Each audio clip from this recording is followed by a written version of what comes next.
Welcome back, and we are now going to talk about the state of the media in South Africa, the freedoms that go with it. And in the studio, I'm with William Bird, he's Director at Media Monitoring Africa, and Samkelo Mokhine, Executive Director at the Freedom of Expression Institute. Gentlemen, thank you very much for joining me.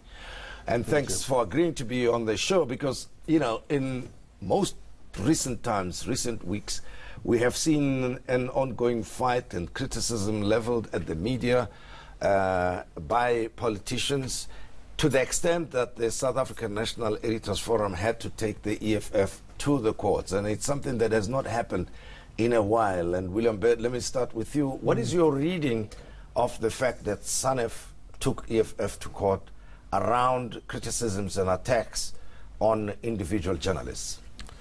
So we were actually admitted as a friend of the court in that case precisely because I think that the issues that are being dealt with there are really critically important to South Africa. You're dealing with a sector of society, politicians who on a normal day you expect a level of conflict with them and the media. But when that kind of conflict errs and gets and crosses lines into insult, or where it crosses lines into threats or harassment, where journalists are unable to do their job, or where they feel that they are scared of doing their job, where they start to self-censor, then it becomes more than just a healthy tension relationship. It becomes something that fundamentally starts to undermine democracy. And what we wanted to do in the case is highlight the critical importance of the role that media play and how that links to international law, how it links to African principles and context around promoting human rights, because you can't have a democracy if you don't have a free media. It's that simple. Well, but I saw a posting by Helen Zille, the former leader of the DA, saying that, given that the media generally criticizes politicians, they should also take it on the chin when they are attacked and accused and criticized in the manner that they have been by the EFF. So look, I think that her response misses the point in some quite significant ways. I think that the first is that, of course, media need to be able to take criticism. If you're going to put it out, if you're going to dish it out, you need to take it up as well, and it works like that for any of us in society. And the simple issue is that, yes, engage with media, criticize them robustly. If you've got an issue, report them to the Press Council or the Broadcast Complaints Commission. If needs be, take them to court. By all means, use any of those democratic means that are there. But there's a fundamental difference between saying, oh, the media are, they're hopeless or whatever, and they don't cover these issues and these things, which is what we as an organization have been pointing out systematically for the last 26 years, as opposed to saying, oh, these people, let's go get them, let's threaten their lives, and let's threaten to rape the female journalists, and let's threaten all sorts of other attacks, because that doesn't advance democracy. It doesn't advance debate. That's not about even an attack. That's about something that seeks to censor. And these days, what we know from social media is that you no longer need to actually go and have a person stand outside someone's house with a gun or a weapon or something. Now all you need to do is you get a whole lot of people to effectively harass them online continually, and you'll achieve the same end. Well, let's take a step back, Samkelo, and look at South Africa as a constitutional democracy and the freedoms that exist in our society for the media specifically, but freedoms generally of expression. I get a sense that we do not appreciate the extent to which the Constitution guarantees the freedoms on one hand, and that the very Constitution needs those freedoms in order to be observed. Share with me your thoughts. You're correct in the sense that the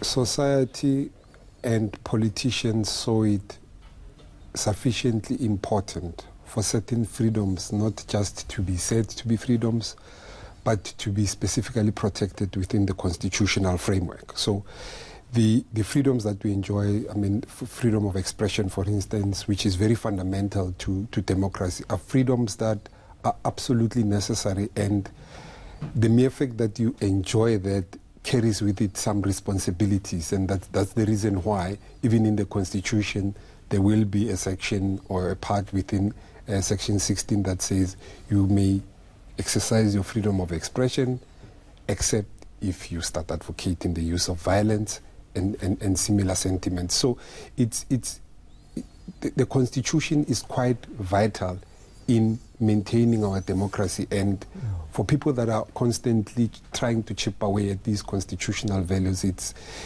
a slippery slope which you don't want to enter into. But then the argument can be made that as long as those freedoms are guaranteed in the Constitution, then we do not have to fear anything. Why the concern? Including William Bird, I would like to hear your comment on this, but let me start with you, Samkelo. That, you know, we've had the leader of EFF, for instance, Julius Malema, saying, you know, that journalists work in very dangerous circumstances around the world. They are familiar with all the troublesome issues, including personal attacks on themselves or physical attacks on themselves. They operate in that context of danger to themselves.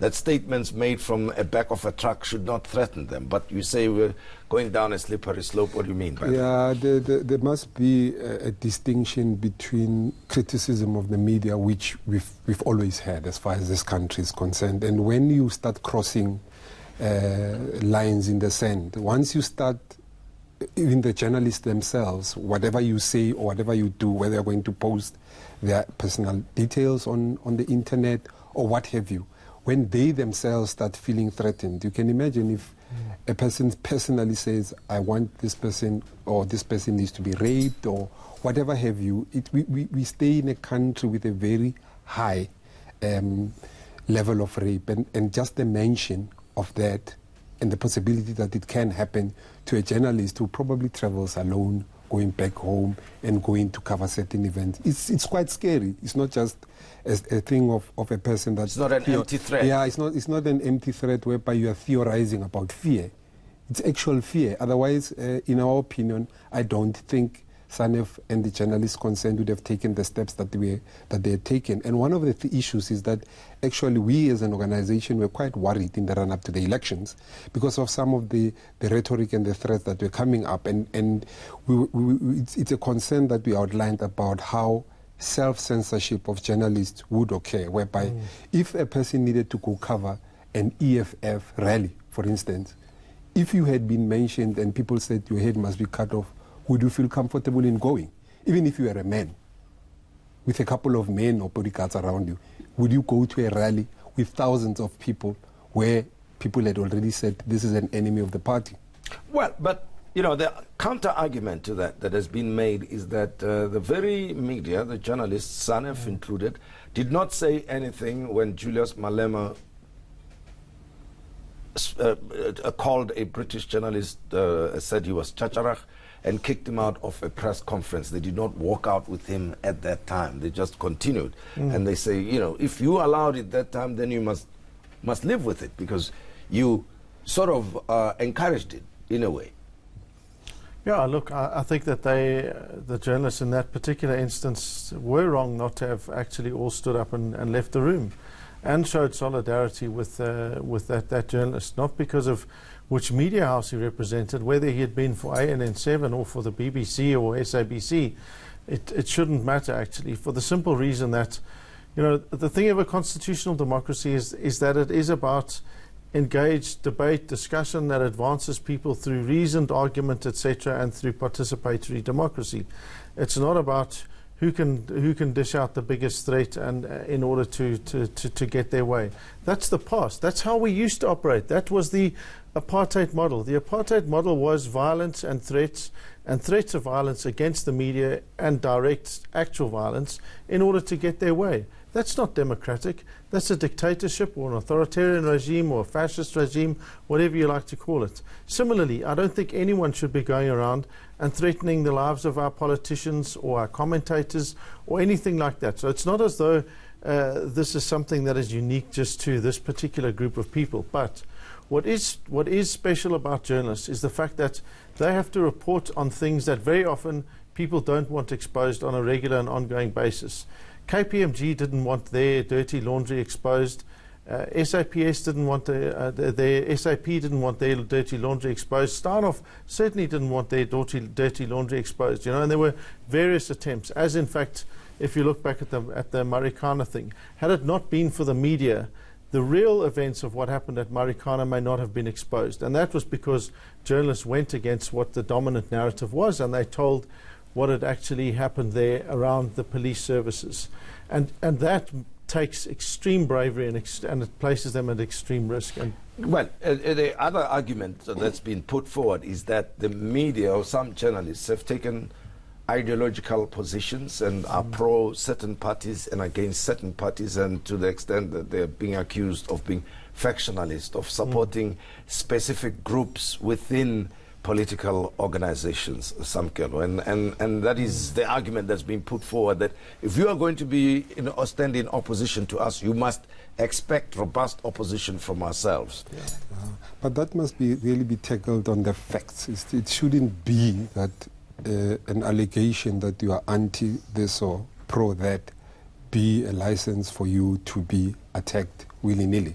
I think I'm not a journalist per se, but the issue of neutrality, what's really neutral? People take some or other position on issues, and it's all about how you lay down the facts to support whatever position you might have taken. So, there might be a point to say, well, this person seems to be supporting this narrative, but if the facts are put before you and they seem to support it, then, Well, I mean, on the back of that, the argument is that people believe they can detect that certain journalists or media houses are being used to undermine specific individual politicians in order to embarrass them in the public or to generate negative sentiment towards them, and that's what seems to be irritating a lot of people. Yeah, but part of the democracy or the good of the democracy that you have is that there are still outlets. If you have a legitimate complaint, then you say this person is consistently doing this or that, using the media. There's a press council to go to and other forums for adjudication. So it shouldn't be that we all decide that this person is anti-us and we're going to take the law into our own hands and do what we need to do, use what's there, unless it doesn't work. And what remedies do you think the courts should hand down in this matter that is before the courts between SANEF and EFF? So look, as I understand it, what they're asking for is an interdict to stop them from making such similar threats and to issue an apology, and I think there might be a damages claim, I forget now, and I think that within the context, if the judge finds in their favour that those are reasonable things to expect and demand. Because what you're trying to do is not be punitive in your issues. You're trying to make sure that you set a standard that says criticize media by all means, engage robustly by all means, dislike them by all means. But when you threaten and you get issues around self-censorship or censorship directly, that then is a whole different ball game actually. At the same time, we can't dismiss people's views around media that they are either favouring one person or one party or one faction or another, because we do know that around the world, and certainly it's true in South Africa, our media's credibility to varying degrees is quite damaged. Sure. We've seen over the last few years, certainly up to 2016 until they got rid of Claudie Motsoneng, for example, the SABC being used directly and explicitly as a political tool. So, and I mean, I'm using that because it's the most clear and obvious example of where you talk about systemic bias, where they clearly favoured one person, one party over others. Let's pause right there, because I want to pick up the issues of ethical conduct, credibility, ownership, and the emerging fake news, the new phenomenon of fake news. It may not be new, but it seems to be very strong in recent times. And you can talk to us using the hashtag the Modise Network on social media. Let's hear your views regarding media freedoms and the state of media operations in the country. I will be back with William Bird and Samkelo Mokhine in a moment.